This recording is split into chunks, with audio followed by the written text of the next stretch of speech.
Hello my darlings, it's Niki here, and in today's tutorial I'm going to show you how to get this beautiful half up, half down braided hairstyle for long hair.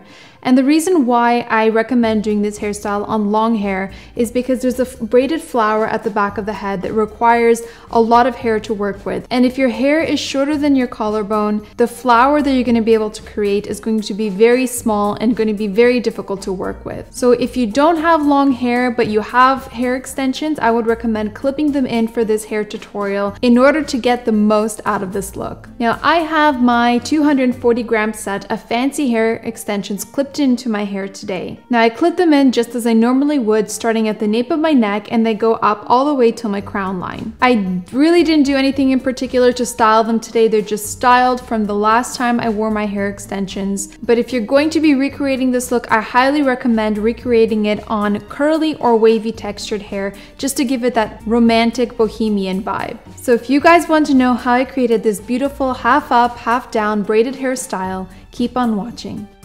I'm starting out by separating a chunk of hair from the back of my ears on both sides of my head. You want to make sure that these sections are long enough so that they can reach way past the back of your head. Once I've separated these sections, I'm simply tying the rest of my hair into a ponytail so that this hair doesn't get in my way as I braid. I also love when I have loose pieces of hair framing my face, so I'm sectioning away the hair that I want to leave out of the braids and clipping it just on top of my head for now. Next, I'm taking a small chunk of hair from the top of one of the sections I separated and I'm splitting it into 3 strands. I'm starting to braid a regular Dutch braid, and after I cross the strands 2 times, I'm adding in hair from the outside of the braid to each strand to create a French Dutch braid. When you're creating a French Dutch braid, you simply want to cross each strand under and then add a piece of hair from the outside of the braid to that strand. It's just like a regular French braid, but instead of crossing the strands over, you're crossing them under. I'm continuing to braid a French Dutch braid until I run out of hair to work with, and I'm finishing off the braid with a regular Dutch braid.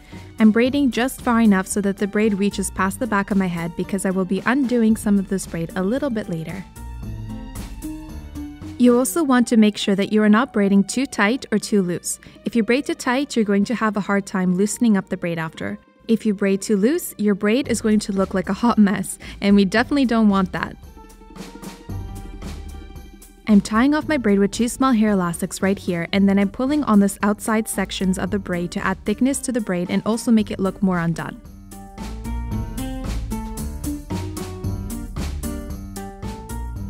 Now I'm creating the exact same braid on the other side.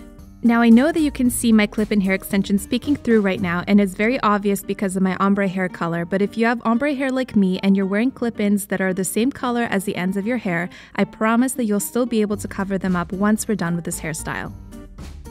After I'm done braiding on both sides, I'm unclipping my front sections and untying the loose hair at the back.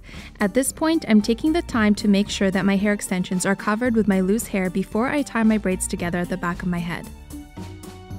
Once I've tied my braids together at the back of my head, I'm unraveling each braid. You know when you create a half up, half down hairstyle, and the hair that is pulled up around your crown area starts to make the top of your head look all messy by pushing the hair upwards? Well, I have a solution for that. What I did here is pick up a section of hair from the back of my head and then I combined it with my ponytail before I started braiding. This trick will ensure that my braids won't move around and cause the hair above to bunch up and look all crazy. This will also allow me to create a longer braid, which means that my flower is going to be more lush and thick. So once I've incorporated this chunk of hair, I'm simply braiding a regular Dutch braid as far down as I can, and then I'm tying it off with 2 small hair elastics. Notice that when I'm tying off the ends of the braid, I loop the ends on the last tie. This trick will make it easier for me to hide the ends when I start pinning my flower in place. Now I'm going in and loosening up the braid as usual by pulling on the outside sections of the braid. To create the flower, I'm simply wrapping the braid around itself, starting from the base of the braid, and I'm pinning down the inside of the braid only. This will allow the outside sections of the braid to pop forward, making it look like 3D petals on a flower. If I were to pin down the outside sections as well, the flower would just lay flat against my head and the effect wouldn't be as nice.